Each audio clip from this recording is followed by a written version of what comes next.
Assalamualaikum dan salam sejahtera. Pada pagi di bulan yang mulia ini, sekolah kami telah dikunjungi oleh Timbalan Menteri Hal Ehwal Agama atau lebih dikenali sebagai Dr. Zulkifli bin Hassan. Beliau telah hadir ke sekolah untuk bersahur bersama pelajar dan memberikan motivasi kepada semua pelajar.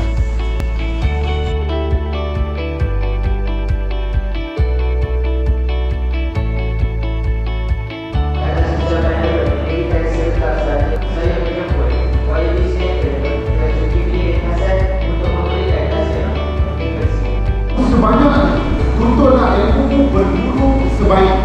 Ini merupakan perkara ideally university pun. Jadi kita dalam dewan ya, ada professors, ada fotografer. Kemudian apa di sekolah?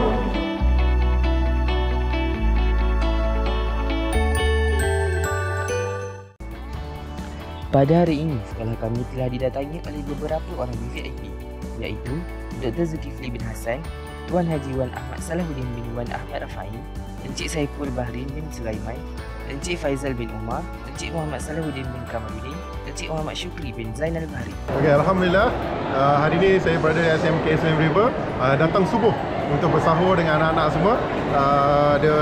Impression saya ataupun pandangan saya terhadap sekolah ni sebenarnya sudah ada, saya sudah mengenali sekolah ni sebab dekat je dengan rumah saya dan rakan-rakan pun ramai, dan saya melihat bahawa alhamdulillah disiplin anak-anak dengan sopan santun, menghormati guru. Jadi di antara impression saya terhadap sekolah ini adalah warga SMK Slim River, khususnya kepada anak-anak pelajar-pelajar adalah yang baik, yang berbudi bahasa, bersopan santun dan mempunyai potensi yang sangat tinggi.